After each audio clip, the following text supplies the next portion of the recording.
1 minute. Okay, ma'am.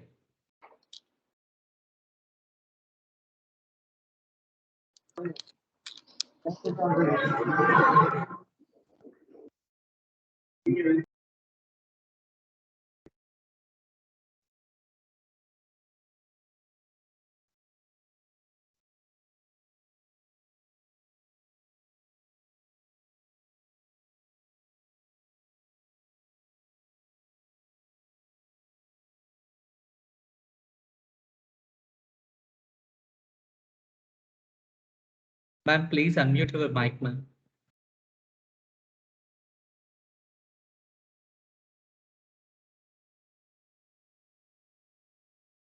Madam, please unmute your mic, ma'am.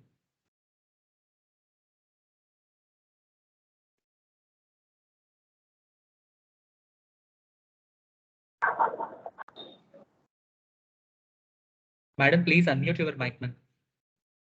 Okay, ma'am.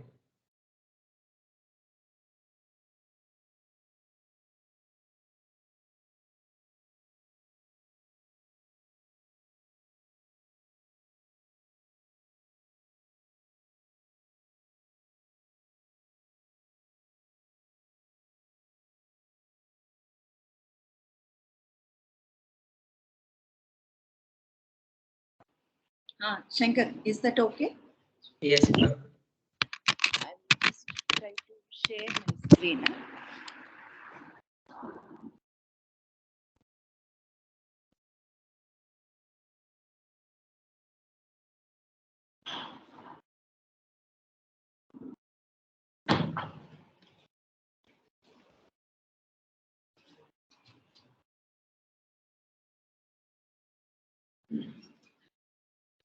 Shankar, can you see now? No, ma'am.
Can you see now, Shankar? No, ma'am, it is not visible. It's not shared.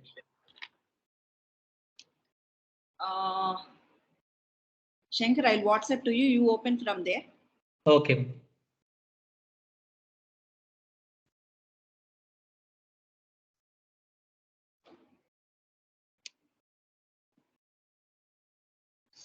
This key you cannot open. Wait, 1 second. Okay, ma'am.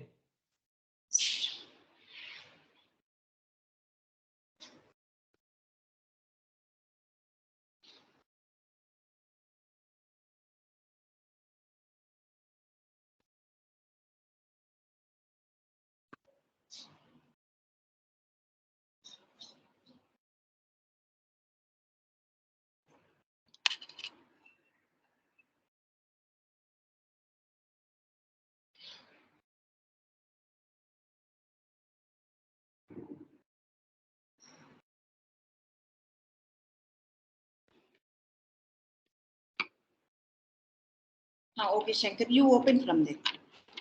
Okay, ma'am.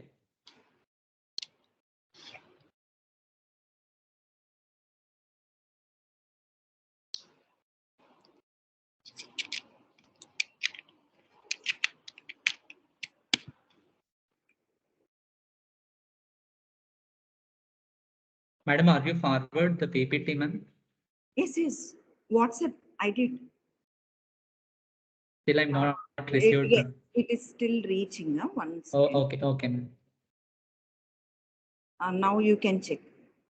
Yes, ma'am. In the group I have forwarded. Yes, ma'am. KRU College of Engineering. Yes, ma'am. Oh.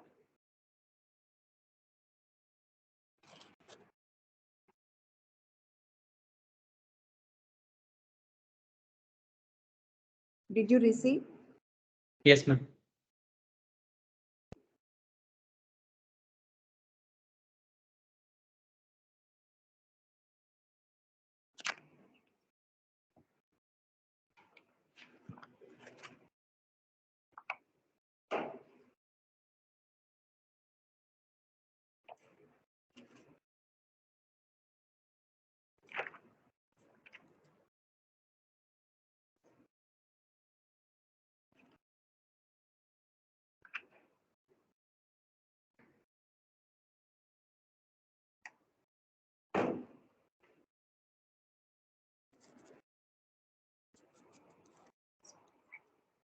Ma'am, shall we start the session, ma'am? Yes, sure. Um,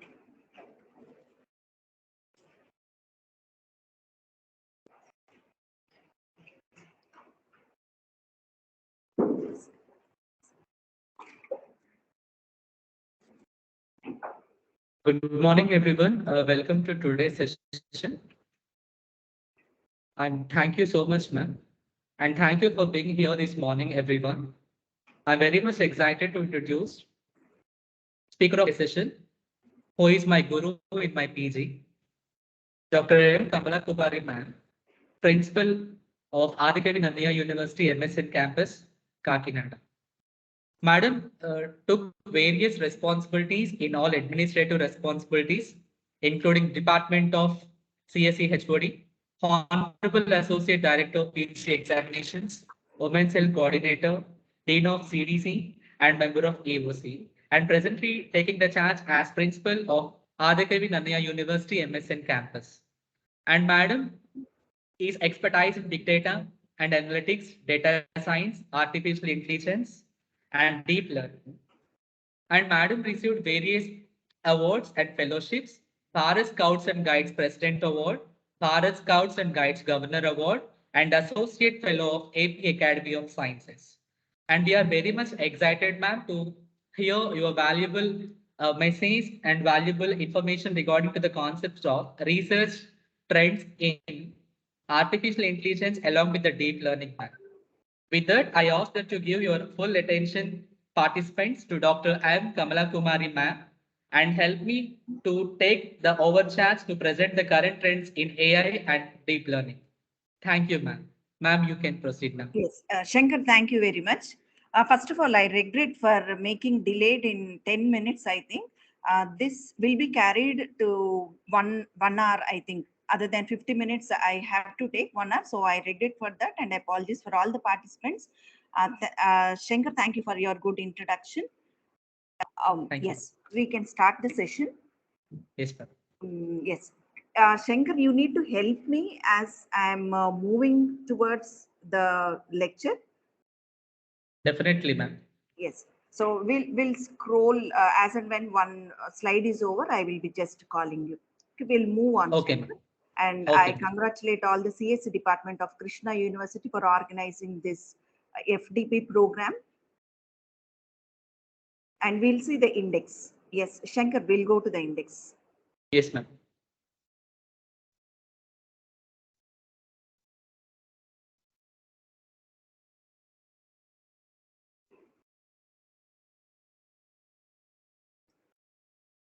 This title, though it is reflecting current research trends in artificial intelligence, my session will be like I have divided that into 4 sessions, 15 minutes each topic.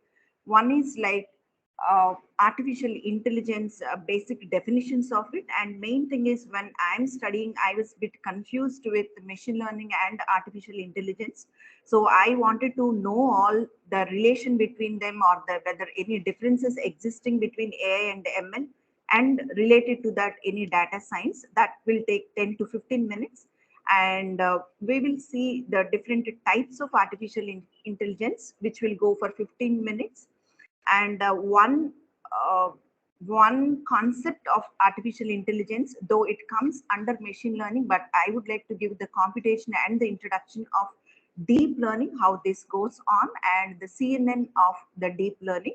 We will see that, and the last 15 minutes we will see for current research areas in artificial intelligence.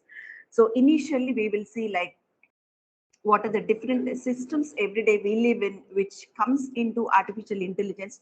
There is so much of confusion for artificial intelligence and machine learning, but we need to know like which system is purely artificial intelligence and which systems are machine learning.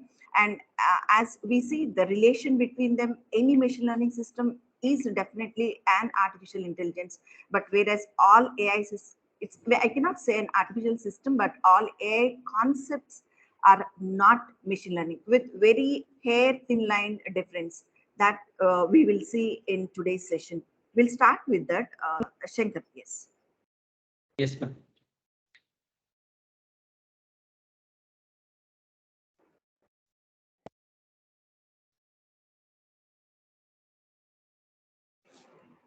Shankar, I keep moving and you also move the slides.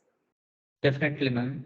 Yes, okay. So if we see the relation between artificial intelligence, machine learning, and data deep learning, here we see I have taken only the three concepts here, but we can combine like data warehouse, data mining, data analytics, data analysis, data science. So many fields which goes round and round and hand in hand with all these concepts. So we will focus only on AI, ML, and DL systems here. So if we take here anything which is not done by the humans, but which is an automated system, we can say simple program, we can say start with by saying artificial intelligence systems. So in this artificial intelligence systems, now the programming concepts has been incrementing, and different domains, different layers are being added to this, where we are calling that into different subsets of AI. We say that to be as machine learning systems. And again, in that machine learning system, one of the subset where we focus on the networks, we call that to be as the deep learning systems. So when we say like artificial intelligence system, so basic thing, the basic programming concept here, in general, if any traditional programming, you can move the slide, Shankar. So in traditional programming, generally we give the input, we give the program, and we expect the output. In that same lines only, any AI system will give the input and will give the program and will give the knowledge and we'll give the rules and we expect the output. So here the traditional programming or the artificial intelligence systems, they follow the traditional programming by giving the knowledge, rules, and the program and data and expecting the output. Whereas if it is coming as the machine learning, now here comes, if we see that in this machine learning here, we give the input, but we give the output in the sense here, the expected output, and we expect the program to be designed based on the input and output. So in the sense, when it comes to the machine learning, here we frame the models, and this frame will come from the existing input as well as the output. So which means that for some data, we know the input and we know the output, and then we try to design a program so that it predicts or it describes the next incoming input. So this is the difference between the traditional programming and the machine learning programming.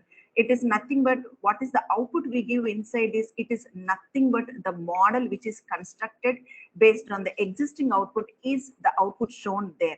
So that is what we expect or we design the machine learning programs. So if we see the AI in different systems, next, Shankar. So if we see the artificial intelligence, where we see in everyday data, here we come across so many systems where we live in, which we does not know that they are the artificial intelligence, but we consider them as part of our life. We consider them as they're coming along with us. So if we see nowadays, like starting with your robots, like vacuum cleaners, though we did not have right now here, but we do have some vacuum cleaners developed, and they themselves identify the objects in front of them, take the directions, take the decisions which directions they have to move, and as well as parallelly clean the floor.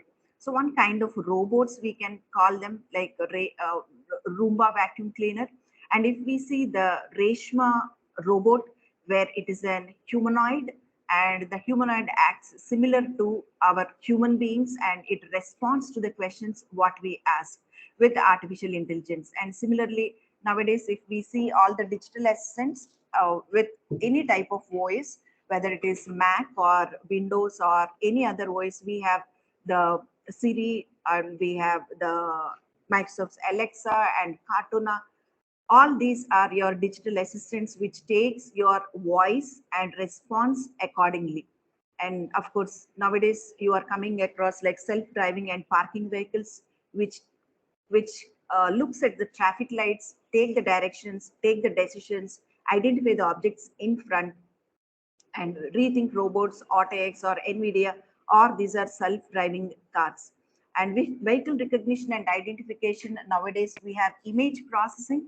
And in this image processing, which is a concept of computer vision, we are not only like identifying the image, we are also classifying the images. Yes, it comes into AI concepts. And similarly, like facial recognition systems or your fingerprints, smart email categorization. If we see the smart email categorization, we can categorize the emails based on whether they're marketing, whether they're personal, whether they're professional. And we can, by seeing the text in that email, they can be categorized. So here we are going for some kind of natural language processing, where the identification of the text keeps you into which category that mail belongs to. And similarly, if we have a Slack, which is a collaborative tool, which is used in organizations, how the relation between the employees is existing, how they are dependent on each other, what are the queries they are giving, how well they are answering the queries. This is one AI concept which is called as collaborative Slack tool, used in big organizations to have the dependency or to have the relation between the employees working in that. And similarly, if we have Google's predictive search, like Rank Brain is there. In general, Google's search engine is a kind of AI system, and Rank Brain is a step extension to that, which gives the ranks based on the search engine results what we give. And AI in healthcare systems nowadays, you see like remote operations and effective, accurate and timely treatments. We are going remote operations, where, as the name implies, uh, doctors can do the operations sitting in one place to a patients where they are residing in another place. I remember like in Germany, this sort of operation has been dealt with very high costly environment, not into very much effective, but the research is going on the remote operations simulations, we can say. And here in Rajahmundry we have simulation labs, where this kind of equipment is necessary for remote operations in healthcare systems. And similarly, we see the e-commerce, where specific searches, as and when if we search something, immediately we get the results out of it, which is the e-commerce AI systems. Now we move on to the next thing, which is the machine learning concept. But the extension to all this is your machine learning. What in my personal definition or personal relation, what I say is, a machine learning system is nothing but it is an extension to artificial intelligence. And we can say an artificial intelligence concept is the precedence for your machine learning systems. Just we will see the slide, next one, Shankar, which where your artificial intelligence is related with the different domains or different concepts here. Anything here, whether it is a management system, e-commerce, recommender system, recognition systems, healthcare, prediction, any sort of satellites or sea levels assistant systems or smart systems or description systems, anything for any sort of system, your AI is connected nowadays. Whether you take an IoT or NLP or cloud, anything, your AI is associated with any sort of domain. And the next one here, Shankar, just move the next one. Some are here. Applications of machine learning systems here. If we see, when I say here smart email categorization, which is actually an AI concept, but here reporting spam is a machine learning. So reporting spam is machine learning means the categorization is going on where whichever are considered to be as spam, those mails will go into that spam. So smart email categorization is one concept of AI. Reporting spams, identification of the spam emails and reporting them is a machine learning concept. So which is in the sense these two are related, where initially AI is getting implemented, that sort of algorithm, and then extension to the remaining algorithms for classification, machine learning is performing. So combinedly, this concept of identification of the emails and reporting them as a spam or reporting them or replying them for the professional emails is a combination of AI and ML, where we differ the algorithms between AI algorithms and machine algorithms. But everything here, they go hand in hand. And similarly, if we say Facebook friend request is a machine learning concept or machine learning algorithm, identifying the friends is AI, and sending the friend request or identifying how many friends are there, identifying in what they are interested, identifying what their profiles are, that all comes into the machine learning. But the initial step is AI. And review and recommendations of e-commerce, we have just seen that identification of the items is an e-commerce AI, whereas reviews and recommendations is your ML. Similarly, Netflix recommendations, yes, it is an ML concept, and Google Maps is machine learning. Banking and finance, healthcare systems. Healthcare systems, we have seen like what are the AI, but if we see the ML concept, the prediction, diagnosis, prescriptions, identification of what diseases, symptoms, measures for their how to handle their healthcare systems will come into your ML. So, like any sort of machine learning system, they should initially do the AI and then come to the machine learning concept. So what we will see, like slight variation of what initially machine learning, AI and machine learning are is in my perspective, in my perspectives. Shankar, just change the slide. In my perspective here, any artificial intelligence system, if you make more accuracy, if you make them more accurate by making it learn, that becomes a machine learning system. So accuracy in artificial intelligence comes by learning. So if you learn that and give some decision making, then it becomes a machine learning systems. So if we see the slight variations of AI and ML systems, so AI gains experience from the outputs. So AI takes the outputs as again inputs and gains experience, whereas gains accuracy, ML systems, ML, they take gains accuracy from more input. So if the input is more, accuracy will be the more. So where we split our data into training and testing, and if we give more training, we get more accuracy. And similarly in AI concept, there are chances of proning errors, whereas in an ML system, less chances of errors.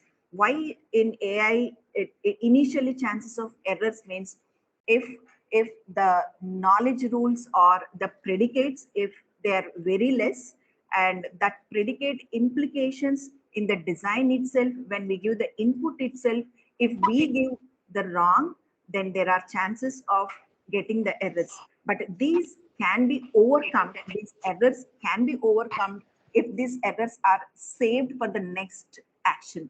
So which means that AI also learns sometimes different AIs. We'll see the types of AI. In that, some AI concepts where they learn from the errors, where they learn from the output. They belong to different AI systems and they are much prone to reduce the errors. Similarly, if we take an AI where it is programmed in such a way to learn from the new information and the making decisions, another kind of programs in AI, what I just told now. And similarly, MLs, they should be trained properly. And there are like any kind of ML system, we can go for the iterations. If the models are not correct, yes, we can come back and change the model and go for more accuracy. So, and another thing is basically, Shankar, you need anything? No, ma'am, please continue, ma'am. Yes. Okay. AI systems, if we see, like they can be built without databases. So initially, without a database, few AI systems, not all the AI systems, but AI can be built first with the knowledge input, storing that knowledge input within the system without a separate database or with a less storage. We will see what those kind of AI systems are, and then if you keep on increasing the database for an AI concept, yes, it then becomes the machine learning concept. So initially, for the initial, some concepts of AI can be started with the less storage or without the storage.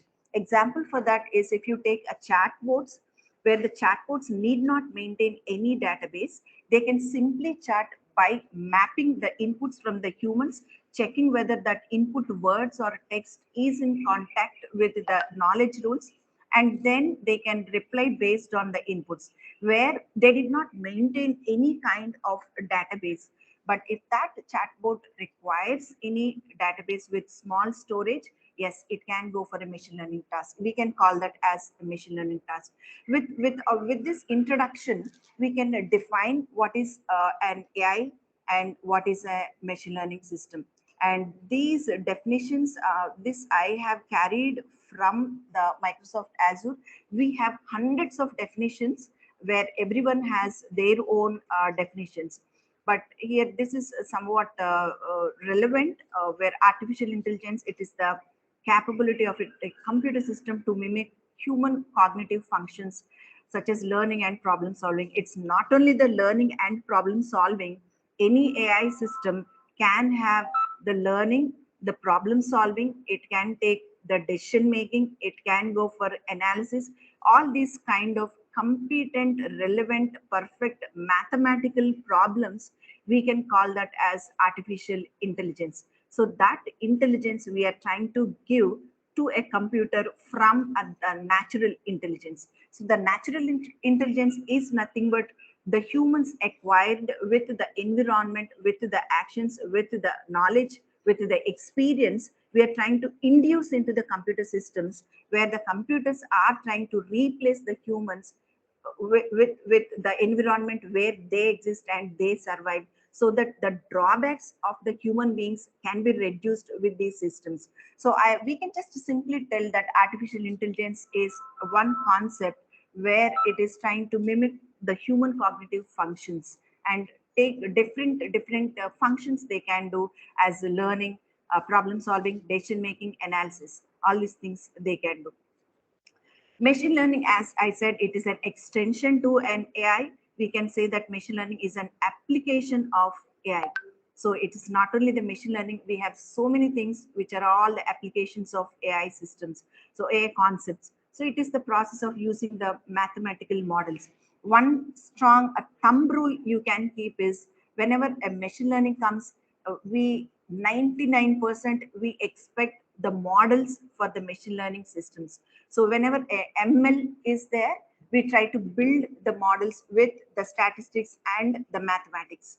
So here we can say machine learning is an application, or machine learning system will construct the models from the input and from the output, and then they give that to the next incoming scenarios.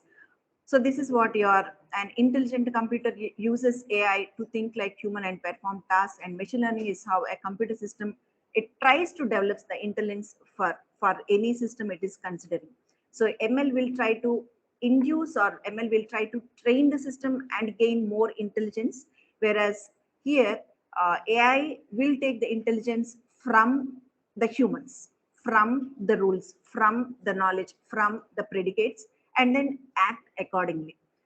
So basically we can say that one straight thing is computer cannot take the intelligence by its own, but from the humans only it gains the intelligence. So where it will not, like, the advantages of that is where it will not retire, where it will not have the fluctuations in the power or performance. It has the uh, very constant performance and accurate results you will get. So with that, I can say a statement, which is the statement given by UNESCO. So hence AI is everyone's business, irrespect of the age, irrespect of the space, irrespect of where we live in, how we live in.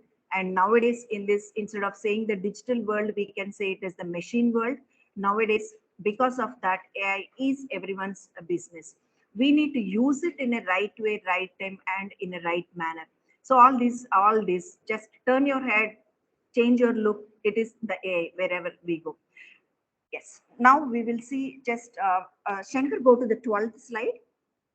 We'll see the different types of artificial intelligence, how many artificial intelligence concepts are existing with us and how many are not yet existing, how many are yet to be introduced, and what are the challenges of it. So basically they are categorized into four types of artificial intelligence. So the machines which are reactive, machines which are theory of mind, limited memory, and self-awareness. Four types of AI. We'll just move very quickly of this one. Uh, if we take the reactive machines, Shankar, move to the next slide. Very interesting thing here is Gary Kasparov, who was international and Grand Slam, we can call a chess player, and a Russian chess player who has won so many Grand Slams, but backed by Deep Blue in 1997. So Deep Blue is a concept of artificial intelligence developed by Watson, I think, developed by one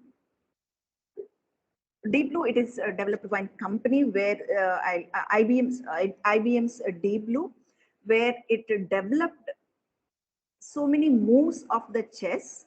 And in May 17th, I remember 1997, May 17th, Gary Kasparov was defeated by Deep Blue. So in the sense, machines have come in such a way, they have used the knowledge rules which are given as input, and they challenged the human beings and they won. So a reactive machine here, though it does not have any memory. So a reactive machine, or a reactive machine which uses the AI concept, does not maintain any memory, but it has a storage or small store of memory, where in that they have induced all the knowledge rules, all the predicates, or all the decisions that should be taken if any move is given by the counterpart, and then it can take its own decision. So this is the turning point of the artificial intelligence concepts, which has overcome the human intelligence. So if we think of that, if we can just imagine, we can just think how many years it might have given that time to develop that chess game. It's simply, we are saying that Gary Kasparov has been defeated by Deep Blue. That is true, but at the same time, to program that Deep Blue, how many programmers should have been, how much of knowledge they might have induced into that system, what are the rules they might have kept, and how much time they might have taken to program that, and what are the, of course, hardware environment they have taken. Though in those days, though they might have had all the conventional hardware, but still we can estimate the program, how much they might have programmed by that time. So it is that is, Deep Blue is just a simple system, but the programmers are the human beings. That is the knowledge they have induced. So a kind of reactive machine where it does not have any huge databases to store. It just reacts to the knowledge given and take the decisions. This is what the reactive machines are, which has used um, the artificial intelligence. The next one, Shankar. So, and where if you see that reactive artificial intelligence, just you can see how they are, the machine is being replaced uh, with the human beings. The second type of AI are limited memory. Change, Shankar. So in the limited memory, if you see here, where they store the previous data and the predictions. So here the AI concepts are using the outputs of the previous ones. So we have seen even in this in this the first one where there is a reactive machines. So in that reactive machines, as it said, like chatbot, which does not use any storage, it comes into your reactive machines. But here, if we take some other artificial intelligence where they're taking the input of the output of any system for the next step or the next action, they use some sort of storage, and we call that kind of intelligence as a limited memory artificial intelligence. So in this limited memory artificial intelligence, we will go little bit into the all these are, you can take or you can consider any sort of a concept which uses the storage. We can take them as the machine learning. So here in this machine learning concepts, the sub things here, that different types of limited memory, we can take them as reinforcement learning, long-term short memory learning, uh, uh, evolutionary GANs. Nowadays, we see, like if we see the CNNs or if we see ANNs or RNNs, we do have GANs, generative adversarial networks. These things come into your limited memory AI concepts. We will quickly see what this reinforcement learning is. Reinforcement learning, it is the type of another type of machine learning along with supervised learning and unsupervised learning. The third type is reinforcement learning, where we take the output as input for the next action. So if we will quickly see this limited memory here. So in this limited memory, as we have seen, they are using the storage little bit. So if we see the self-driving cars where they are moving, these cars will take the outputs for the next actions. So initially this kind of limited memory may perform some errors, but once if they store where that error has gone, they are programmed in such a way that if any result is the error, they store that, but they take the next direction. So this is what your limited memory AI example for your self-driving cars, or these are the different companies where they have released the self-driving and parking cars. You can see them. Yes. So if we see in the sub part of that limited AI concept, in the reinforcement learning, so reinforcement learning, the actions will be rewarded based on the movements. So in the initial first, if they are giving the positive output, yes, they will be rewarded. If they give the negative output, they will be punished. So when they are punished, that side the exploration will not be there, but they are given any rewards or any awards, and in that side only your exploration will go. But the thing is, they will store those outputs. So that is what your reinforcement learning. We can see like we live in such an environment where we have to take some actions, and based on our actions, here the interpreter, which is nothing but the code, either will reward or will give the punishment. Here the punishment also will be there as input here, and we need to give which state, from which state to the other state we are going. Simple example, you can see here that as long as the cat is sitting in one action, if it is going into other action, changed its state, when it is walking, it is given a reward. But if it is going for some other action, it will be punished. Or it is sitting, it will, anything will not be rewarded for this. So it depends on the states and actions and your either the rewards or the punishment. So reinforcement learning is this kind, and long short-term memory. So long short-term memory, we will not focus much into this. Change the slide, 18th slide, Shankar.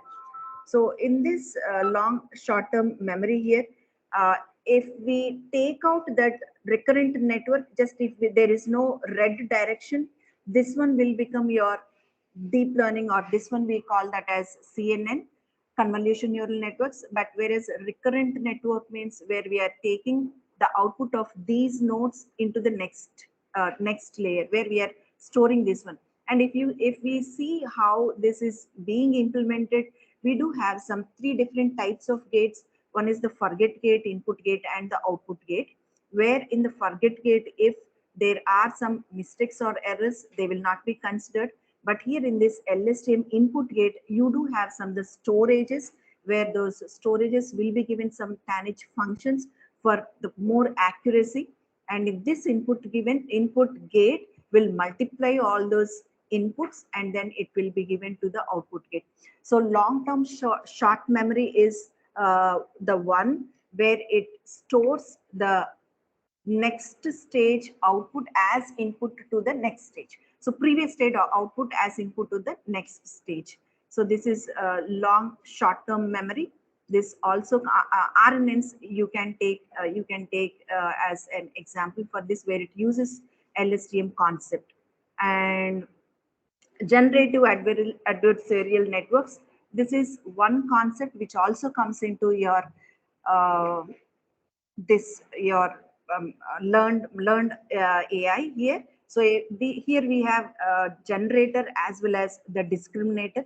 Generator will try to generate all the fake images, and discriminator will always try to identify which are correct and fake images.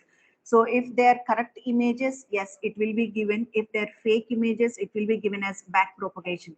Why they have to give the fake and the right images is for more accuracy to generate the images. We try to adopt or induce some errors into the images. So trying to adopt the errors or the false images will be done for your GAN networks for more accuracy. And your discriminator is one kind of program which has so many number of modules, will try to discriminate which is correct and which are fake. We will see in CNNs what these errors are, why we try to add some errors to that. This is GAN, generative adversarial networks, and we do have evolutionary GAN. So evolutionary GAN, here it goes into cycles where it takes selection, validation, and evaluation. Nothing but here, this one will pick up the input which is the most promising. So which is the most, after adding the fake, after adding the right, both the images, whichever the computation gives the accurate one, that will be considered. So this is EGAN, which is called as evolutionary generative adversarial networks. And this is finally given to the discriminator to identify which is the correct and the wrong. And finally, this will be given which is the right or wrong images. So that is the second type of artificial intelligence. And the third one is theory of mind. So theory of mind here, these AI systems are not yet built completely, only partially they have built.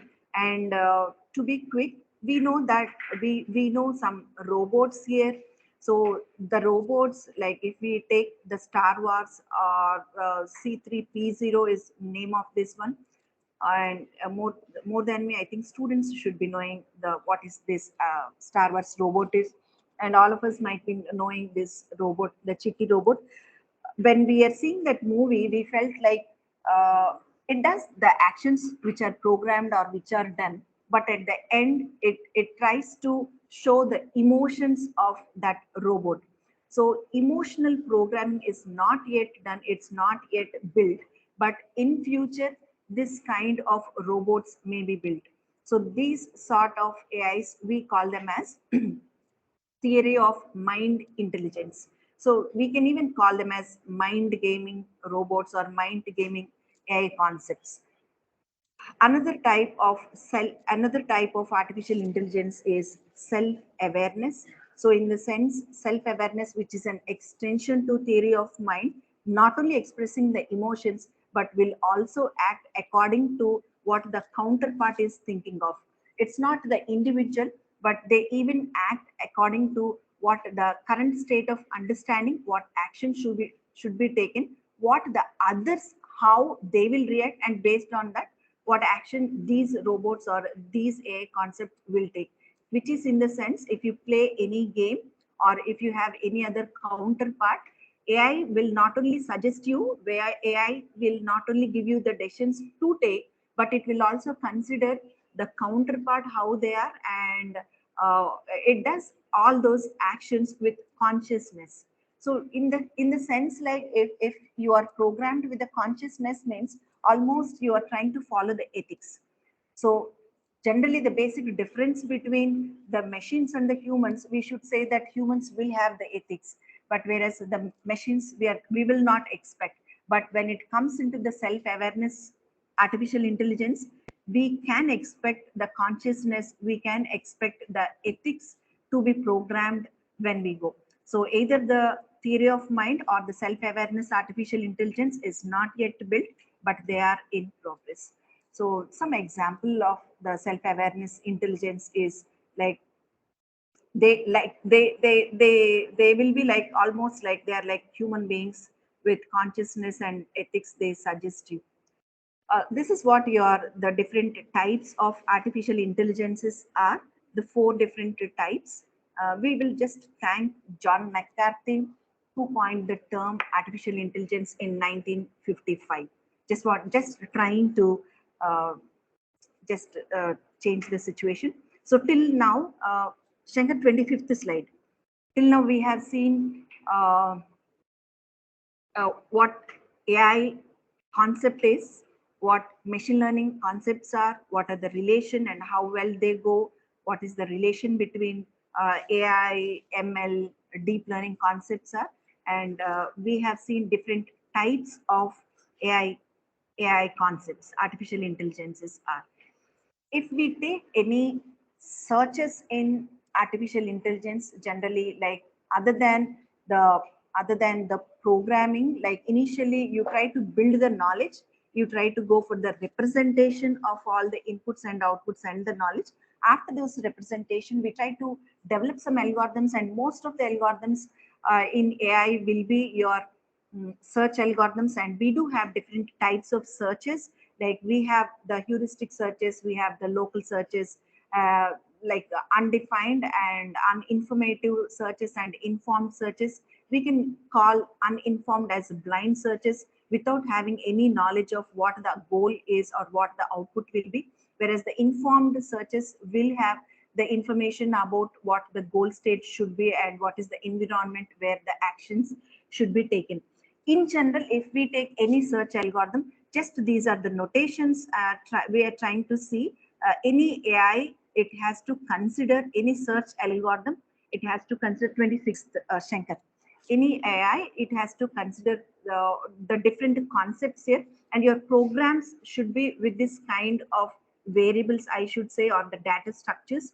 So if we take any search algorithms, generally they go with the tree structures, and what we have to induce in our program is, we have to see, we have to tell the what is the maximum search space, where the search space is nothing but it represents all the possible movements or the possible solutions of that system. Anything can be the solution, but we have to go for the optimal solution. So optimal solution is the one which is with the best and the low cost, you can see there. And the solution is nothing but will be your goal state or goal final one.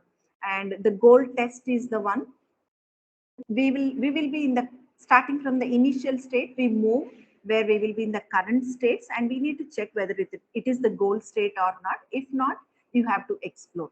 So that can be the heuristics in what way you are going, or that can be some guidance. And yes, search tree is the one where we try to represent our problem as well as the solution and the logic. So inside our search tree, we develop that tree which corresponds to all the initial state, the final state or the goal state, optimal paths, and the exploration of that. Actions are the one, what are the transformations we are taking with some actions, and the transition model is the one with what input into what state we are going. So these are the synonym, or these are the notations or the terminology one should consider if anyone is going to write AI search algorithm. Yes, leaving this AI concept for the search algorithm, we will go a bit extension to that. This is in my perspective, 27th, Shankar. In my perspective, deep learning is one of the advanced versions or advanced concepts of artificial intelligence. And uh, in between AI and deep learning, you have the machine learning. Anyway, you have the machine learning seminar tomorrow or day after, I think. So we will see what is the deep learning concept just for 10 minutes, I think. 10 minutes, we will see the deep learning concepts. And I suppose, like, I hope and I suppose all of you are having an idea of what is artificial neural networks are. So we will see the example of the deep learning, one application area of the deep learning with CNN. And before that, we think that we do have the ANNs, artificial neural networks. And with that, how that ANN differs from CNN, what is the working principle, and why someone has to go for CNN when already ANN is there. We will see that in just 15 minutes here. So Shankar, 28th slide. Shankar, are you with me? All the participants are with me? Yes, ma'am. Yes. Okay. Are you in the 28th slide? Yes, madam. Okay. So just by seeing the picture here, if we see the deep learning here, removing one layer or two layers of the shown picture here, where the hidden layers here, three are there. But if you take one or two hidden layers, it comes into your artificial neural networks, where it is going for the classification or the identification of the picture which is given as input here. So this input image is broken as into your pixels, and those pixels as given as input layer, and they are given some combination or they have undergone some operations, and those operations again they are consolidated, and finally we are telling whether it is a bird or a cat or a dog. So we have this artificial neural networks, we can take them as the classifications, and of course we can even take them as the predictions also. For both purposes we can use. So instead of the pixel values, if you take or if you give any numerical values as input, yes, we can take them as we can consider them that we even expect the numerical output. So initially we for the CNN and for the understanding purpose, we take this input instead of the numerical values or any other ordinal values. We take them as the image, the pixel values, and we will see how we will classify, how we will use the neural networks. But initially, we consider that we are having idea of ANN, artificial neural networks, where this is the output layer which gives the final classes, how many classes are there, and the final output. And one thing is deep learning, the word itself mentions here that we are using more number of hidden layers. If you are using more number of hidden layers, we call that as the concept is in depth. So when the concept is in depth, we are saying that to be as deep learning here. So in the deep learning here, we introduce more number of hidden layers so that the classification or the accuracy will. Previously, before the deep learning, we have only the ANN, we have only the classification, but the resolution of that classification and the accuracy has been increased with the introduction of CNNs. So for that purpose, and to reduce more number of errors in the image classification and image identification or any scene identification, we are going for the deep learning. So in the next slide, Shankar, this layers here which are representing, we take one of the deep learning example is you can take CNN. Now I am trying to explain what CNNs are, but all your RNNs or GAN networks or eGANs or VGGs will come into this deep learning concept. So you can even tell this CNN to be as multi-layered neural networks. So, and CNN or ConNet you can call, which is convolution neural networks, one class of your deep neural networks. Just one second. Yes. With this picture, even is max pooling or convolution 2 and max pooling, just leaving those terms, just you can understand by looking like this, by having the deep learning. Once an input is given, if we see the previous slide, once an input is given, it is directly given to the input layer. Instead of the input layer here, we are having few more hidden layers here, and from that we will give to the next ANN. So in the sense, you can link the CNN and ANN in such a way that all your hidden layers in CNN will be the precedence of the ANN in the next layer. So in the sense, a convolution neural network, definitely it will or it should have the ANN as the last layers. So last layers in the sense, once you take very large size image where you try to reduce the size of that image. So the size of that image is reduced with the help of all your convolutions. So after that size of the image is reduced, then that pixels are given to artificial neural networks. So this is what here, if we see here, input it is having the size 28 by 28 by 1. We can assume that once it is coming as n3 units. So if we take 28 into 28, which comes into some thousands of pixels, that thousands of pixels will get converted into some tens or hundreds of pixels. So how they have become and what pixels are considered is the responsibility of all these hidden layers. I hope you understand. And the final thing here, these are 0 to 9, they are nothing but the classes or the outputs.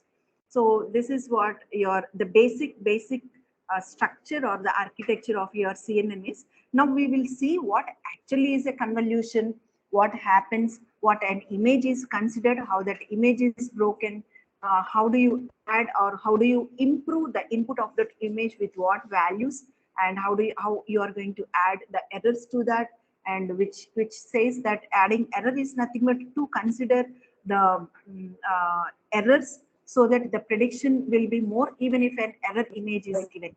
So for that we will add errors. We will see all that starting with the basic term. Next slide, Shankar. Again one more representation of your CNN here, just to see if you take the size of this 5 by 5 with 32 filters, it has come into 1 by 1 pixel. This all we will see. We are trying to reduce the size of the image, and we are trying to increase the breadth of that image. So increasing that breadth, if you see here, it has come into 32. This is also 32, but that breadth now it has come into 64. Now again this breadth it has come into 1024, which is nothing but the layers of that, so that the accuracy will be more. So this is what finally this 1024 will be fed into your artificial neural network. So once that artificial neural network has taken 1024 pixels, now it gives the 10 classes. Out of 1024, only the 10 classes are as output. So from here, 28 by 28, that many pixels has been reduced to final 10 classes, or 1 by 1, 10 classes. That is the final prediction here. Or if we take up to this point, we can tell that 28 by 28 has been reduced to 1024. 1024 pixels has been given as input to the ANN, and that has given 10 classes as outputs. So this is what your CNNs are, and we will see just the working principles. Basically, what is meant by convolution is nothing but it is one mathematical operation. So convolution operation, mathematical operation is nothing but here. If you see this convolution operation, and this is like this operation input data, it is nothing but the picture, where that size of that picture is broken as the pixels here. So in that pixels, I'm Shankar, go to the 31st slide. 31st slide. Yes, ma'am, it is Yeah. 31 slide, ma'am. 31, 31st. Yes, Go to 30. yes, ma'am. Okay. So if we take this input data, we will learn about what is this kernel is. So this kernel is nothing but here. This is one filter matrix we will take, where this filter matrix, you can even call that as the kernel. And this one, we try to multiply that with the complete input data and then get the reduced matrix. So here the reduced matrix here, in the sense we try to multiply this filter or this kernel by keeping this on top of the input image, where we get if you multiply this with this, we get your 3 by 3, it's coming as 1 pixel. So here this 3 by 3, it is coming as 1 pixel here. In the sense, if you are multiplying all that 1 3 by 3, you are getting value as 4. And just moving that filter one column. So moving that filter with again one column, you get the output as 3 here, you can see. And again moving that filter one more column for the last one, as you see in the picture, you are getting as 4. So finally, what is happening here with this convolution operation is, by taking 5 by 5 size, by having 3 by 3 filter size, you are getting an output size 3 by 3. Are you able to get what I'm saying?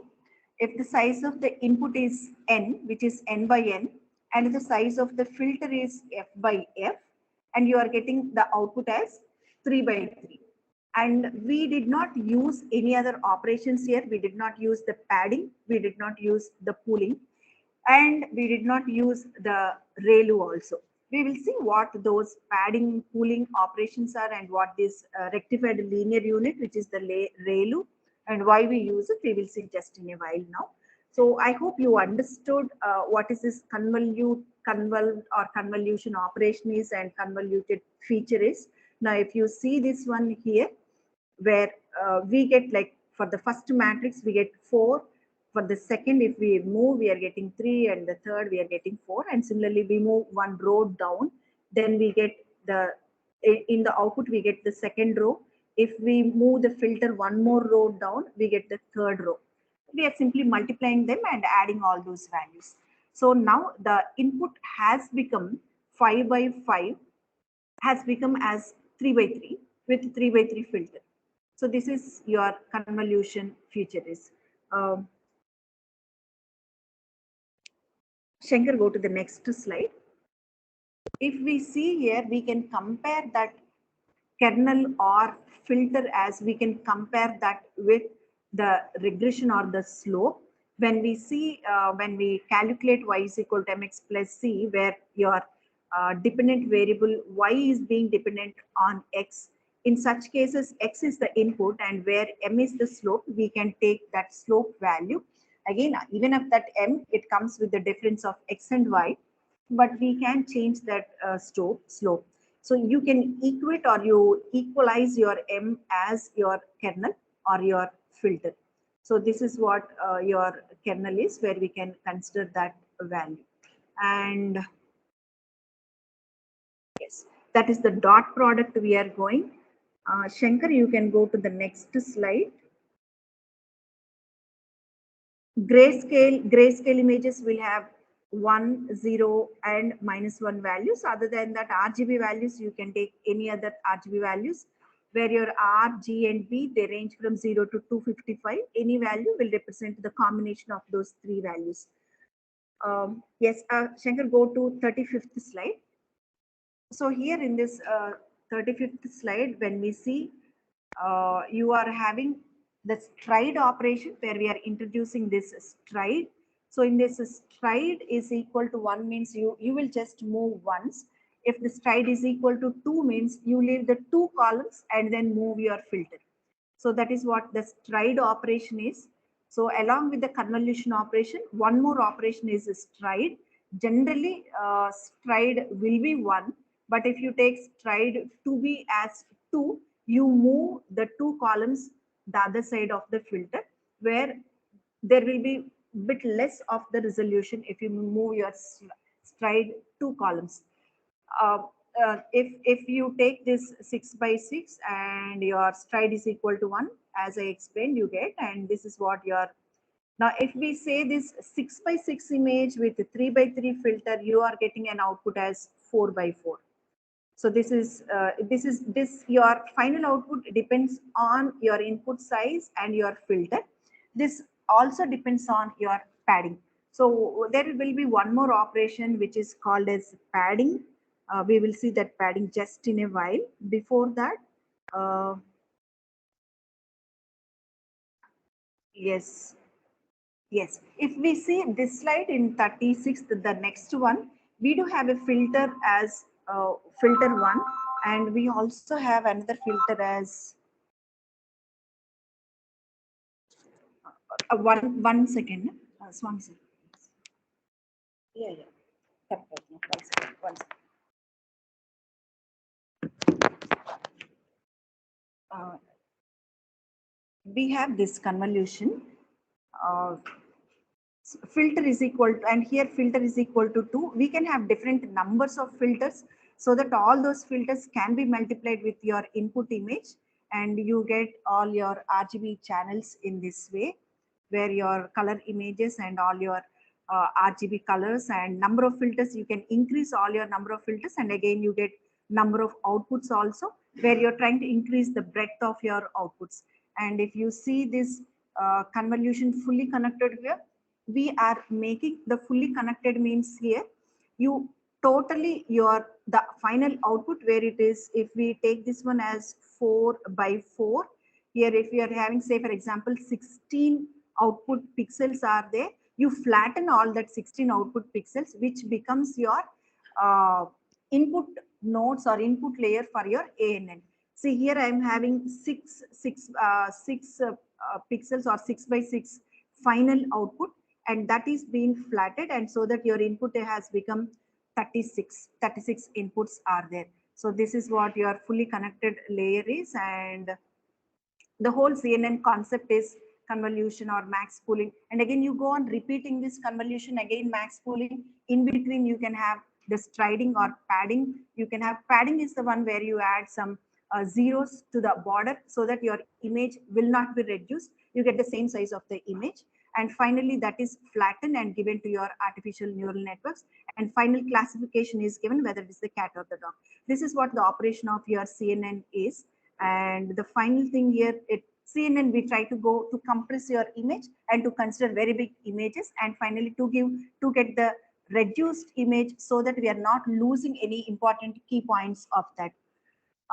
Max pooling is one more operation, which is an optional one, where you try to take the maximum pixel inside based on the value. So among this one, whatever the maximum value is there, you can take the size. If it is 3 by 3 max pool, you can take one value, or minimum pool, you can take the minimum value out of this, which is, this is also one of the filter channels. Shankar, we go to the 44th slide. So the whole CNN here, you can take, you get the new images and flatten, your final classification is going on. This is what your CNN is.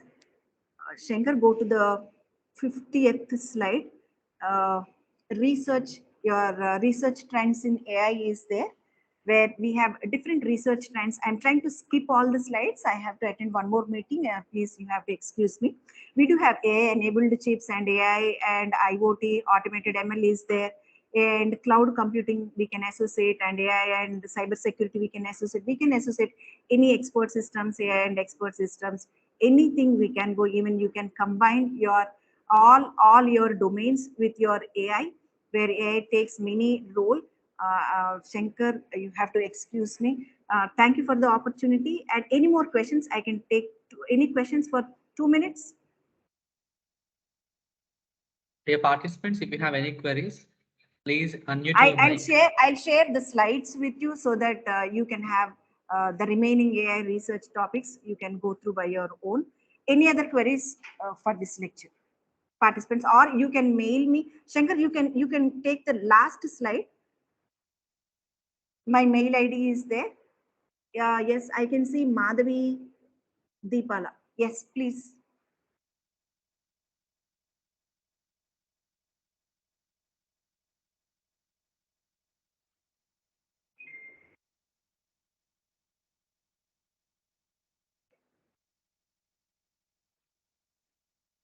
Shankar, Madam, any queries? I think no, ma'am. Okay, then. I thank you. Thank you for all Krishna University CS department, and special thanks to Shankar, who is my good student in for his MTech. And thank you, Shankar, for the opportunity. And participants, you can reach me at the mail ID for any sort of queries. Thank Thank you you all. so much. Thank you so much, ma'am. In your busy time, also you're given a time for us. You're always take the attention of all the participants, and it is also a boon for me once again to listen your lecture. Thank you so much, ma'am. Thank you, Shankar. Thank you, all of you. Thank you.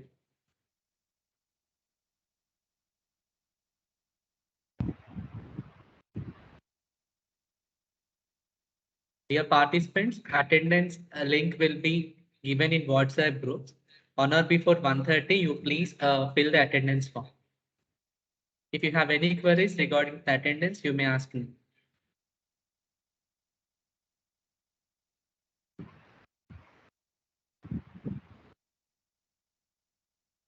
The attendance form will be in WhatsApp group. So all you please go through the WhatsApps and please fill within the time.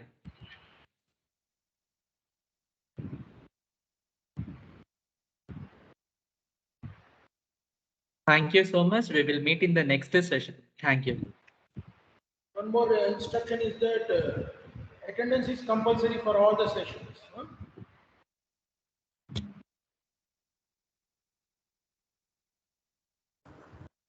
Yeah, hello, sir. Yeah, is it audible to you, sir? Hello? Yeah, tomorrow Yeah, we'll sir. have the